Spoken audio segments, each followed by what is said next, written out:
pemirsa, kembali di program Law Fokus Cakrawala Hukum.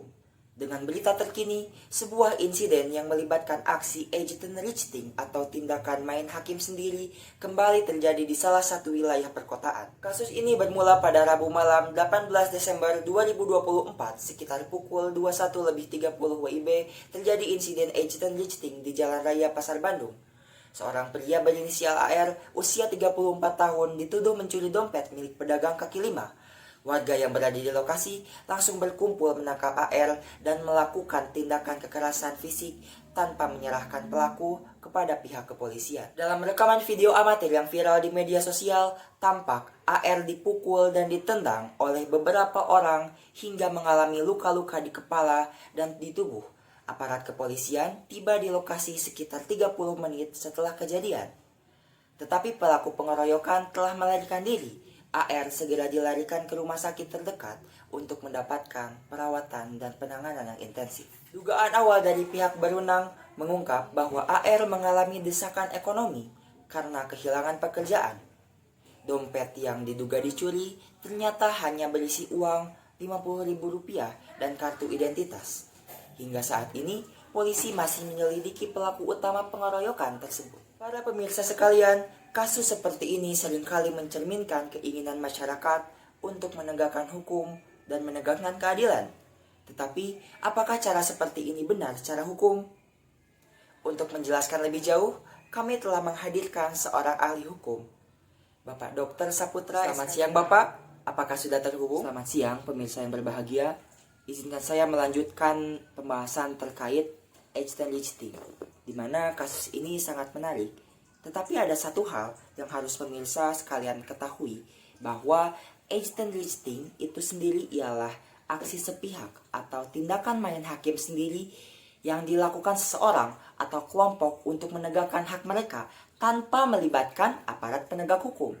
Jadi secara sederhana, ini berarti seseorang mengambil alih peran aparat hukum untuk memberikan sanksi kepada orang lain sesuai kehendaknya sendiri.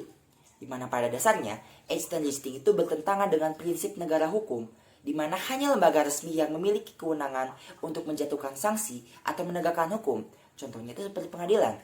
Selain itu, jika terjadi pelanggaran hukum, maka penyelesaian harus dilakukan melalui proses hukum yang telah ditentukan, di mana perbuatan main hakim sendiri melanggar pasal 28A Undang-Undang 1945 yang menjamin hak hidup dan perlindungan hukum bagi setiap individu. Dalam beberapa kasus, agent enriching sering terjadi karena adanya ketidakpuasan masyarakat terhadap sistem hukum. Faktor-faktor seperti lamanya proses hukum, rasa tidak percaya pada aparat penegak hukum, atau ketiadaan mekanisme yang mudah diakses oleh masyarakat menjadi penyebab utama.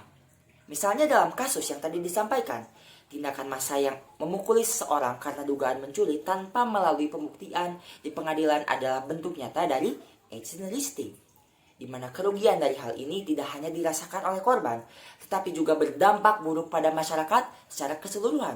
Korban kehilangan hak atas perlindungan hukum, bahkan jika mereka tidak bersalah. Selain itu, tindakan seperti ini dapat menciptakan ketidakstabilan sosial dan meningkatkan potensi konflik antar warga dan antar masyarakat.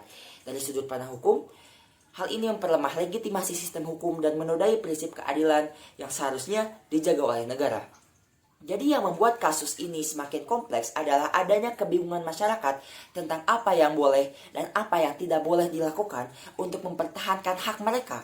Walaupun sebagian besar aksi agent enriching adalah pelanggaran pidana, ada beberapa tindakan yang diperbolehkan secara hukum, terutama dalam konteks hukum perdata. Contohnya, seseorang diperbolehkan memotong cabang pohon milik tetangganya yang menjalar ke pekarangannya sendiri selama tidak melanggar batas properti tetangga tersebut.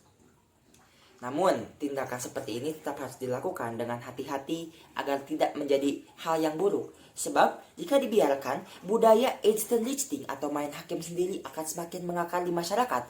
Semua pihak harus memahami bahwa meskipun ada rasa frustasi terhadap sistem hukum, mengambil tindakan sendiri bukanlah solusi yang dapat diterima. Sebagai masyarakat yang beradab, kita harus memahami bahwa hukum adalah instrumen yang bertujuan untuk menciptakan keadilan dan ketertiban. Setiap tindakan agent enriching mencerminkan ketidakpercayaan pada hukum dan hanya akan memperburuk masalah yang ada. Oleh karena itu, penting bagi kita untuk menyerahkan semua permasalahan hukum kepada aparat yang berwenang.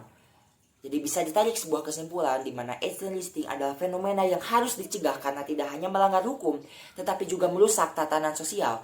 Tindakan main hakim sendiri hanya akan menciptakan lebih banyak korban dan memicu ketidakadilan yang baru. Maka dari itu, mari kita bersama-sama mendorong penyelesaian konflik melalui jalur hukum yang sah agar keadilan dapat ditegakkan dan ketertiban adalah suatu hal yang menjadi nyata.